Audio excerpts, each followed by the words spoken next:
மகோனம் அருகே 11ஆம் வகுப்பு மாணவர்கள் தாக்கியதில் மூளைச்சாவடைந்த 12ஆம் வகுப்பு மாணவர் கவியரசன் உயிரிழந்த நிலையில் தஞ்சை மருத்துவக் கல்லூரி வளாகத்தில் உறவினர்கள் ஆர்ப்பாட்டத்தில் ஈடுபட்டனர்.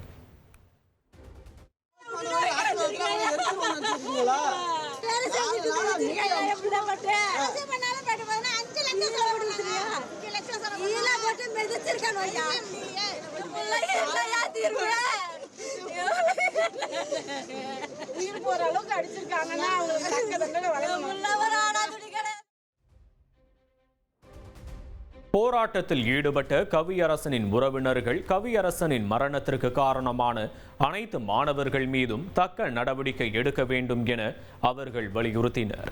இதனிடையே கைதான 15 மாணவர்கள் மீது அடிதடி உள்ளிட்ட 5 பிரிவின் கீழ் வழக்கு பதியப்பட்ட நிலையில் கொலை வழக்கு பதிவு செய்யப்பட்டுள்ளது. திண்டிவனம் அருகே கட்டுப்பாட்டை இழந்த கார் மரத்தில் மோதி பள்ளத்தில் கவிழ்ந்து விபத்திற்குள்ளானதில் 3 பேர் சம்பவ இடத்திலேயே உயிரிழந்தனர். விழுப்புரம் அருகே குலதெய்வ கோவில் வழிபாட்டை முடித்து சென்னை திரும்பிய போது இந்த துயரம் நிகழ்ந்துள்ளது. இதில் ஒரே குடும்பத்தைச் சேர்ந்த கல்பனா வள்ளி, கோவிந்தராஜ், திருப்பாவை உள்ளிட்ட 3 சம்பவ இடத்திலேயே உயிரிழந்தனர். 5 பேர் படுகாயங்களுடன் முண்டியம்பாக்கம் அரசு மருத்துவமனையில் சிகிச்சை பெற்று வருகின்றனர். ஈரோட்டில் ஜீவனாம்சம் கேட்ட மனைவியை கணவர் குத்தி கொன்ற சம்பவம் அதிர்ச்சியை ஏற்படுத்தியுள்ளது. பெருந்துறையைச் சேர்ந்த விஜயாவுக்கும் செங்கோட்டையன் என்பவருக்கும் கடந்த 1991ஆம் ஆண்டில் திருமணமான நிலையில் 4 ஆண்டுகளில் இருவரும் பிரிந்துள்ளனர். கடந்த 2021ஆம் ஆண்டில் கணவரிடம் ஜீவனாம்சம் கேட்டு விஜயா தாக்கல் செய்த வழக்கில் அவருக்கு 3,81,000 ரூபாய் மற்றும் மாதம் 4,500 ரூபாய் ஜீவனாம்சம் வழங்க செங்கோட்டையனுக்கு நீதிமன்றம் உத்தரவிட்டுள்ளது. பஞ்சர் கடை நடத்தும் தன்னால் இந்த தொகையை கொடுக்க முடியவில்லை என கூறிய செங்கோட்டையன் நிலத்தை விற்பனை செய்ய முயன்றுள்ளார். நிலத்தை விற்க விஜயா எதிர்ப்பு தெரிவித்ததால் ஆத்திரமடைந்த செங்கோட்டையன் விஜயாவை குத்தி கொன்றுள்ளார். தனியார் மதுக்கடையை அகற்ற நடைபெற்ற முற்றுகை போராட்டத்தின் போது தவேக தொண்டர் ஒருவர் காவலரின் கையை கடித்த சம்பவம் அதிர்ச்சியை ஏற்படுத்தியுள்ளது.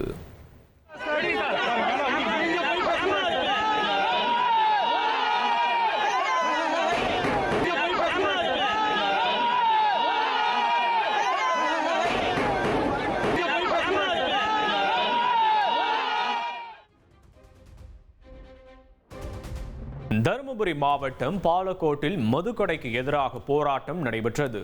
இதில் தவேகவினருக்கும் போலீசாருக்கும் இடையே தள்ளுமுள்ளு ஏற்பட்டது. இதில் மகேந்திரமங்கலம் காவல் நிலையத்தில் பணிபுரியும் காவலர் அருள் என்பவரின் கையை பிடித்து தவேக தொண்டர் ஒருவர் கடித்துள்ளார். திருவாரூர் மாவட்டம் மன்னார்குடி அருகே அரசு பேருந்தும் தனியார் பேருந்தும் நேருக்கு நேர் மோதிய விபத்தில் 20 பேர் படுகாயமடைந்தனர். மன்னார்குடி அடுத்த கோட்டூர் என்ற பகுதியில் இந்த விபத்து நிகழ்ந்துள்ளது. இதில் 2 பேருந்துகளில் பயணித்த 20க்கும் மேற்பட்ட நபர்களுக்கு பலத்த காயம் ஏற்பட்டது. உடனடியாக அப்பகுதி மக்கள் 108 ஆம்புலன்ஸுக்கு தகவல் தெரிவித்தனர். இதையடுத்து காயமடைந்தவர்கள் 4 ஆம்புலன்ஸ்கள் மூலம் மருத்துவமனைக்கு அழைத்து செல்லப்பட்டனர். இந்த சம்பவத்தால் அப்பகுதியில் சுமார் 1 மணி நேரத்திற்கு மேலாக போக்குவரத்து பாதிக்கப்பட்டது. பஞ்சம் பிழைப்பதற்காக வட மாநிலத்திலிருந்து வந்த தம்பதியோடு 3 வயது சிறுமி கடத்தப்பட்டு இருக்காங்க. ஆட்டோ டிரைவர் கிட்னாப்பரா மாறியதன் பின்னணி என்ன? மாமா கூட வர்றீங்களா, நான் சாக்லேட் வாங்கி தரேன் என 3 வயது சிறுமியை செல்லம் கொஞ்சி ஆட்டோவில் கடத்தி சென்ற பகீர் சிசிடிவி காட்சிதான் இது.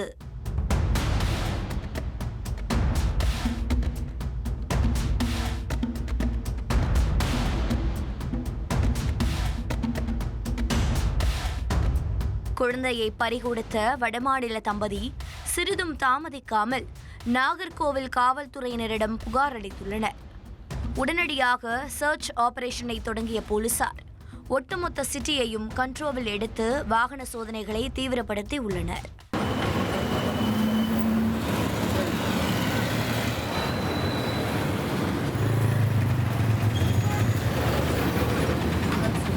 என்ன நடந்தது, என்கிற முழு குற்ற பின்னணியையும் அறிய செய்தியாளர் காவல்துறையினரோடு களத்தில் நின்றுள்ளார். நாகர்கோவிலில் பிரசித்தி பெற்ற புனித சவேரியார் ஆலய திருவிழா சென்ற வாரம் வெகு விமர்சையாக நடைபெற்றது. பெரும் திரளான மக்கள் கலந்து கொள்ளும் இந்த திருவிழாவில் வெளிமாநிலத்தில் இருந்தும் ஏராளமான வியாபாரிகள் வந்து கடை போடுவது வழக்கம். அப்படித்தான் மத்திய பிரதேச மாநிலம் போபால் பகுதியைச் சேர்ந்த பலூன் வியாபாரியான ரஷன் என்பவர் அவரது மனைவி முஸ்கான் மற்றும் 3 பிள்ளைகளோடு சவேரியார் திருவிழாவிற்கு வந்துள்ளார். இந்த குடும்பத்தினர் இதேபோன்று பிரசித்தி பெற்ற திருவிழாக்களுக்கு சென்று பலூன் விற்கக்கூடிய டூரிஸ்ட் ஃபேமிலி என்று கூறப்படுகிறது. புனித சவேரியார் திருவிழா முடிந்த பிறகு மத்திய பிரதேஷ் திரும்பி செல்வதற்காக சனிக்கிழமை ரஷன் அவருடைய குடும்பத்தினரோடு நாகர்கோவில் ரயில் நிலையத்திற்கு வந்துள்ளார். அப்போது ரயில் நிலையத்திற்குள் ரஷனின் 3 வயது சிறுமியோடு வேடிக்கையாக விளையாடி கொண்டிருந்த ஆட்டோ டிரைவர் ஒருவர் முஸ்கானிடம், உங்க பேபி ரொம்ப கியூட்டா இருக்கு, நான் சாக்லேட் வாங்கி கொடுக்கட்டுமா என அன்பாக பெர்மிஷன் கேட்டுள்ளார். பொதுவாகவே தமிழர்கள் விருந்தோம்பல் குணமுடையவர்கள் என்பதால் ரஷனும் அதற்கு சம்மதித்துள்ளார். சாக்லேட் வாங்குவதற்காக 3 வயது சிறுமியை மடியில் தூக்கி கொண்டு சென்ற ஆட்டோ டிரைவர் வெகு நேரமாகியும் திரும்பி வரவில்லை.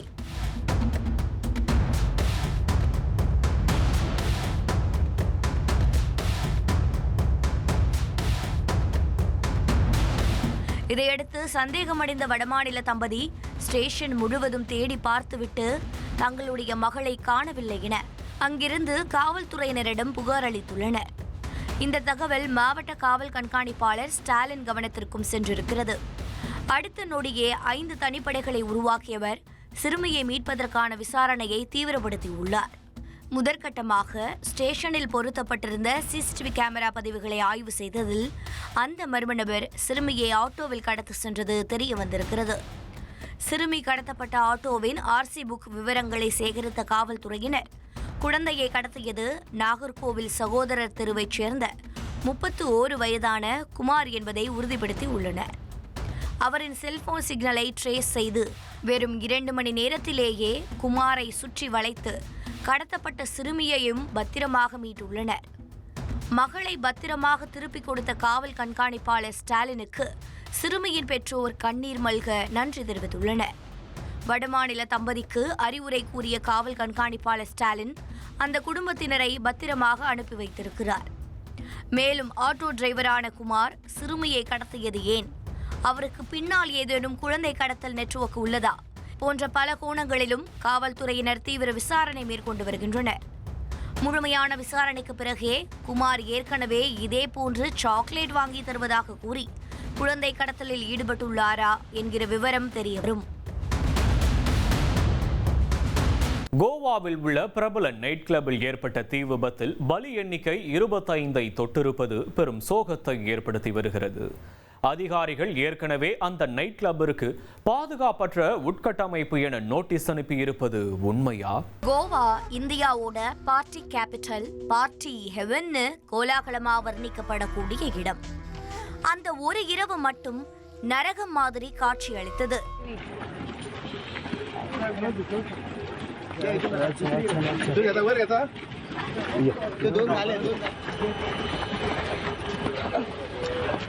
இங்க கொழுந்து விட்டு எரியிற தீயில பலரோட கனவும் சாம்பலாகி போயிருக்கு.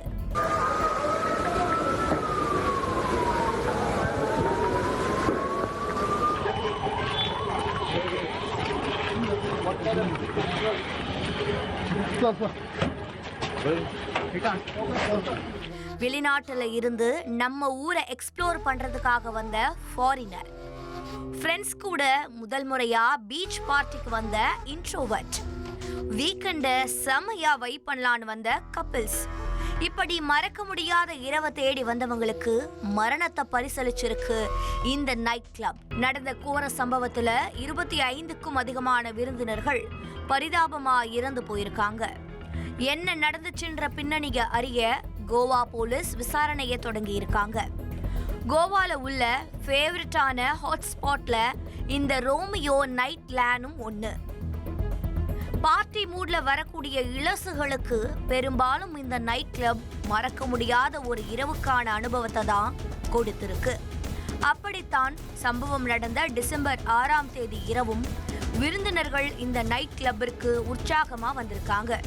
டிஜே மியூசிக், கிளாமர் டான்ஸ்னு வழக்கம் போல அந்த சனிக்கிழமை இரவும் அதோட உச்ச கட்டத்தை நோக்கி அப்போ எதிர்பாராத விதமா தீ விபத்து ஏற்பட்டதும் விருந்தினர்கள் அலறி துடிச்சிட்டு அங்கிருந்து வெளியேற முயன்றிருக்காங்க. ஆனா எமர்ஜென்சி எக்ஸிட் வழிகளையும் தீ மளமளன்னு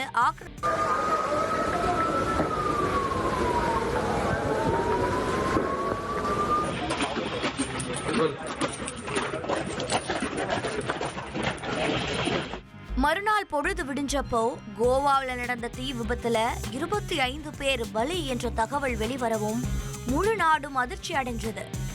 உயிரிழந்தவங்கள பலரும் நைட் கிளப்போட பேஸ்மெண்ட் பகுதியில இருந்ததா தகவல் வெளியாகி இருக்கு. நடந்த தீ விபத்துக்கு சிலிண்டர் வெடிப்புதான் காரணம்னு ஆரம்பத்துல சொல்லப்பட்டுச்சு. ஆனா அதிகாரிகள் இந்த கட்டிடத்தின் உட்கட்டமைப்பு பாதுகாப்பற்ற சூழல்ல இருந்ததா சுட்டி காட்டுறாங்க. மேலும் கேஸ் இணைப்புக்காக ஆபத்தான முறையில பொருத்தப்பட்டிருந்த பைப்லைன்ஸ் தான் இவ்வளோ பெரிய விபத்திற்கு காரணமா இருக்கலாம்னு சொல்லப்படுது. அது மட்டுமின்றி ஏற்கனவே இந்த நைட் கிளப்போட ஒரு சில பகுதிகள் அனுமதியின்றி கட்டப்பட்டிருப்பதாகவும் அதனை இடிக்க அதிகாரிகள் கிளப் உரிமையாளருக்கு நோட்டீஸ் அனுப்பி இருந்ததாகவும் தகவல்கள் வெளியாகி பெரும் அதிர்ச்சியை ஏற்படுத்தியிருக்கு. கோவா முதல்வர் பிரமோத் சாவந்த் சம்பவ இடத்துல ஆய்வு மேற்கொண்டு இருக்காரு. உயிரிழந்தவர்களோட உடல்கள் தொடர்ச்சியா அடையாளம் காணப்பட்டு உறவினர்களுக்கு தகவல் தெரிவிக்கப்பட்டு வருது. பிரதமர் நரேந்திர மோடி உட்பட பல அரசியல் கட்சி தலைவர்களும் தீ விபத்துல இறந்தவங்களோட குடும்பத்தினருக்கு ஆழ்ந்த அனுதாபங்களை தெரிவிச்சிருக்காங்க. அதிகாரிகளோட முழுமையான விசாரணைக்கு பிறகே தீ விபத்திற்கான உண்மையான காரணம் என்னன்னு தெரிய வரும். மதுரை உசிலம்பட்டி அருகே உள்ள கொக்குடையான்பட்டி தோப்பு கருப்பசாமி கோவிலில் மர்ம நபர் ஒருவர் கடிகாரத்தை திருடிய சிசிடிவி காட்சி வெளியாகியுள்ளது.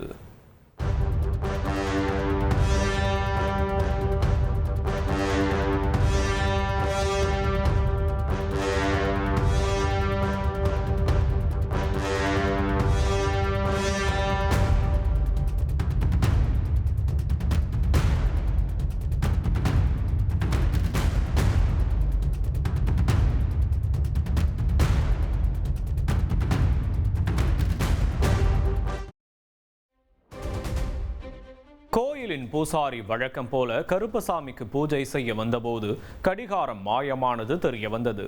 இது குறித்த புகாரின் பேரில் போலீசார் அந்த நபரை தேடி வருகின்றனர். கள்ளக்குறிச்சி அருகே உள்ள அரசம்பட்டு கிராமத்தில் 7 அடி நீளமுள்ள மலைப்பாம்பு பிடிபட்டது.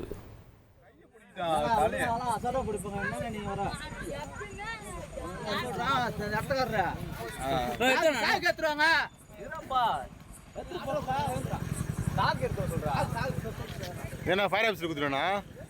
ஃபயர் ஆஃபீஸ் ஃபயரில் விட்டு மழை இதில் விட்டுருங்களா? அவங்களுக்கு கொடுங்க, ஃபாரஸ்ட்டில் விட்டுருங்களா? நானே இப்போ விட்டுருவேன்.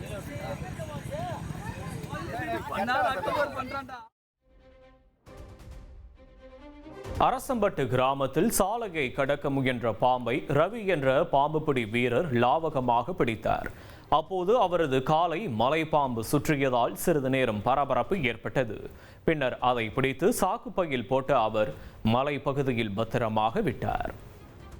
ராமநாதபுரம் அருகே பாம்பு கடித்து +2 மாணவி சிகிச்சை பலனின்றி உயிரிழந்த சம்பவம் சோகத்தை ஏற்படுத்தியுள்ளது. ஆலங்குளத்தைச் சேர்ந்த மாற்றுத்திறனாளியான லட்சுமி என்பவரது மகள் கௌரியை கடந்த ஞாயிற்றுக்கிழமை வீட்டில் தூங்கிக் கொண்டிருந்த போது பாம்பு கடித்ததாக கூறப்படுகிறது. ராமநாதபுரம் மருத்துவமனையில் சிகிச்சை பெற்று வந்த அவர் இன்று உயிரிழந்த நிலையில் மாணவியின் தாய் கதறி அழுதது காண்போரை கண்கலங்க வைத்தது.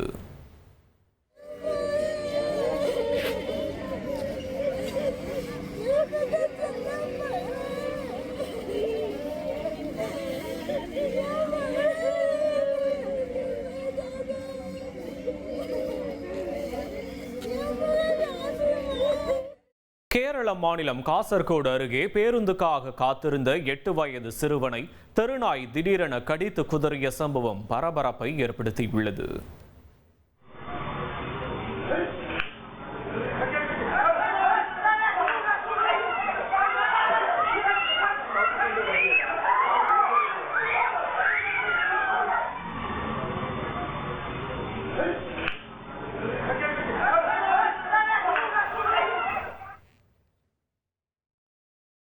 காசர்கோடு அருகே பேருந்துக்காக காத்திருந்த சிறுவனை தெருநாய் கடித்துள்ளது.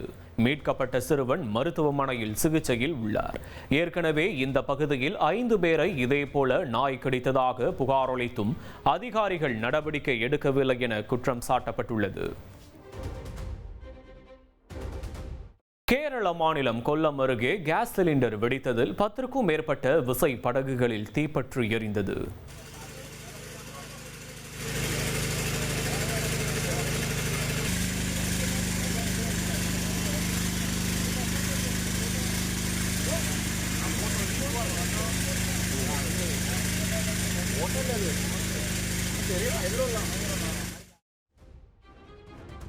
உள்ளாட்சி தேர்தலை ஒட்டி படகுகளை குருவிப்புழா துறைமுக கால்வாயில் நிறுத்திவிட்டு மீனவர்கள் வாக்களிக்க சொந்த ஊர் சென்றபோது இந்த சம்பவம் நடைபெற்றது. இதில் லட்சக்கணக்கிலான ரூபாய் மதிப்பிலான பொருட்கள் எரிந்து சேதமானதாக கருதப்படுகிறது. அமெரிக்காவின் ஹவாய் மாகாணத்தில் உள்ள கிளாவியா எரிமலையிலிருந்து எரிமலை குழம்புகள் வெளியேறிய காட்சிகள் வெளியாகியுள்ளது.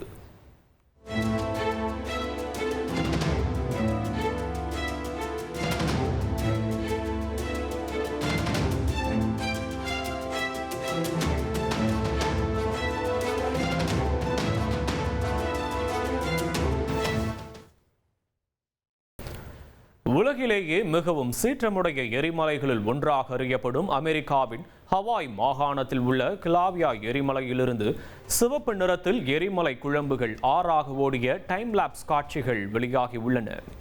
சுமார் 50 அடி முதல் 100 அடி வரை எரிமலை நீரூற்றின் உயரம் இருப்பதாக கூறப்படுகிறது. பள்ளி மாணவி கல்லூரி மாணவி என ஒரே நேரத்தில் 2 மாணவிகளை காதலித்து தாயாக்கி இருக்கிறார் இங்கொரு 2K கிட். காத்துவாக்குல 2 காதல் செய்த ரோமியோ போக்சோ சட்டத்தில் கைதானது எப்படி? பகலில் கண்மணி, இரவில் கத்தீஜா என ஒரே நேரத்தில் இருவரையும் காதலிக்கும் ராம்போவின் ரொமான்டிக் காதல் ஸ்டோரியை காத்துவாக்குல 2 காதல் திரைப்படத்தில் பார்த்திருப்போம். கிட்டத்தட்ட இதே பாணியில் கல்லூரி மாணவி, பள்ளி மாணவி என 2 மாணவிகளை காதலித்து கர்ப்பமாக்கி இருக்கிறார் இந்த காதல் ரோமியோ. இந்த தங்க தம்பி ஆடிய காதல் விளையாட்டில் தற்பொழுது 2 மாணவிகளும் கைக்குழந்தையுடன் கதிகலங்கி நிற்கிறார்கள். ஆம், நீலகிரி மாவட்டம் உதகையைச் சேர்ந்தவர் பிரவீன். 22 வயதான இவர் டிப்ளமோ முடித்துவிட்டு கோவையில் உள்ள ஒரு தனியார் நிறுவனத்தில் பணியாற்றி வருகிறார். கடந்த 2 ஆண்டுகளாக பிரவீனும் உதகையைச் சேர்ந்த 15 வயதான 10ஆம் வகுப்பு மாணவியும் ஒருவரை ஒருவர் காதலித்து வந்துள்ளனர். இருவரும் அடிக்கடி தனிமையில் சந்தித்து ஊர் சுற்றுவதும் வழக்கம்.